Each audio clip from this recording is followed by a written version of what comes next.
Kilala kita bilang anak ng bayan. Alam kong nais mong baguhin ang sistema at handa akong tumulong para makamit iyon. Alam niyo bang nakaranas na rin ako? In seryo? Nang halik sa pisngi. Kanino sino? Bakit tila hindi namin ito alam? Seryoso ba ito, Iday? Anong pangalan ng binatang nagpapasaya sa puso mo? Hindi ko siya kilala. Nakita ko lamang siya sa simbahan.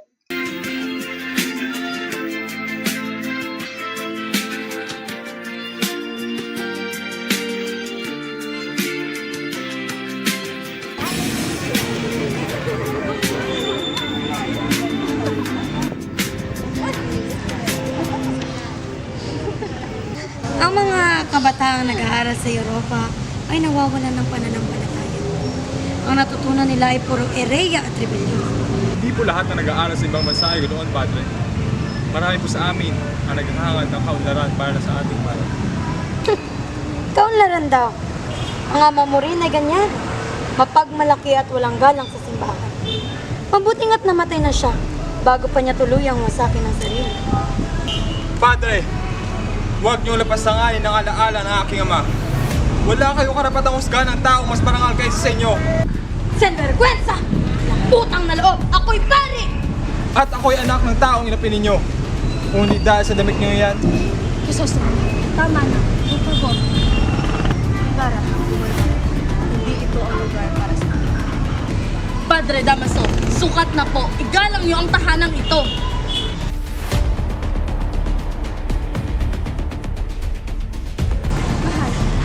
hindi ko kaya lapasanganin nila ang alaala ng aking mga kapatid. Mahal ko, ang iyong ama ay marangal at marapat lamang na ipagtanggol mo siya sa paraang marangal din. Ang galit ay hindi magbabalik ng hustisya, hindi nagpaparani ng sakit. Ganyan talaga mga batang nag-aaral sa Europa. Mga walang paggalang sa pari. Huwag na Crisostomo, ako'y sa bayan. Iparain siya, ipagpauman din mo. Hindi ko na isang gamitin mo sa akin. Huwag kang mag-alala kami na Diago. Hindi ko sirain ang kapayapaan na iyong tahanan.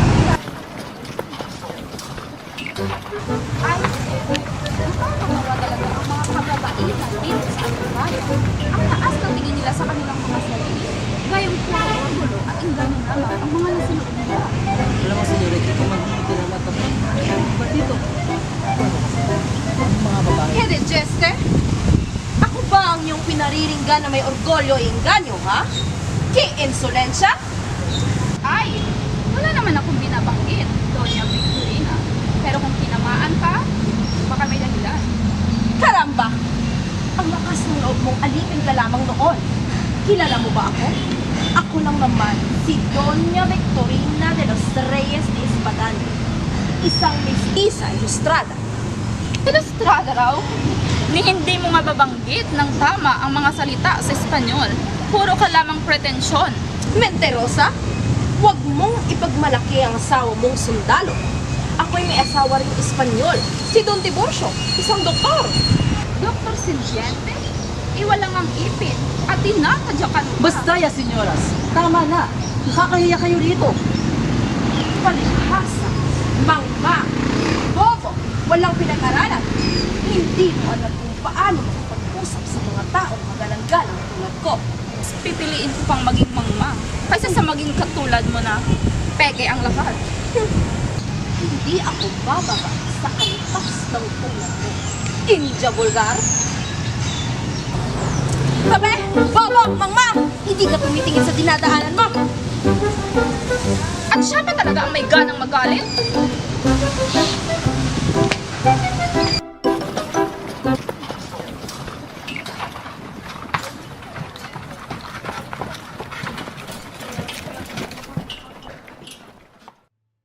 Ibarra, huwag mong ipagmalaki ang iyong mga plano na sumasalungat sa otoridad ng simbahan.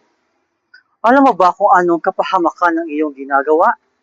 Padre Salvo, hindi ako lumalaban sa simbahan. Hindi sa katiwalian ang pang-aabuso na pinatakbo ninyo. Nais ko lamang ay magbago para sa bayan. Nagbubunag ka na kasinungalingan. Ang simbahan ang gabay ng bayan at hindi ka dapat magpasari sa amin. Hindi ang simbahan ang aking kinakalaban, kundi ang mga taong ginagamit ito para sa pansariling kapakanan. hindi ako tatanggap ng panloloko. Mag-ingat ka, Ibarra. Ang iyong mga palabra ay maaaring magdulot ng kapahamakan sa iyo.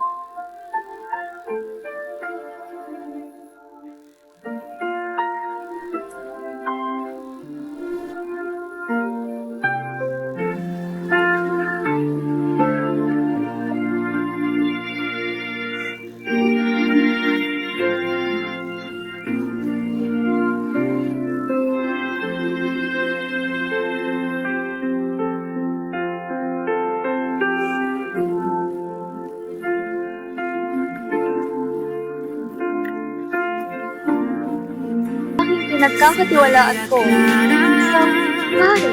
Bakit ka umiiyak? Pag-ibig niyang dalisay, dilim sa kumbento at krus. Ang puso'y bihag, habang sisisay umiyak. Anak niya'y di matagpuan. Hindi ako natakot sa kanila bilang Django. May Ang tama ay tama.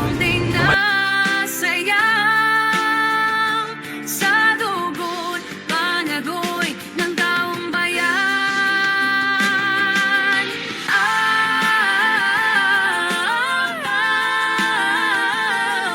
Sa lilim ng bayan ko, may pangarap na nasunog sa apoy ng mga kurang.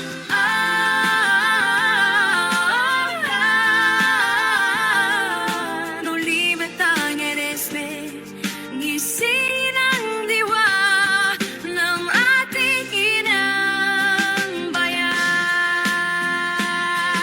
Crispin Basilio, mga inosenteng kaluluwa, sa dasal ni Sisa may awit ng pagkasa. At sa bawat pahina, nagaklap na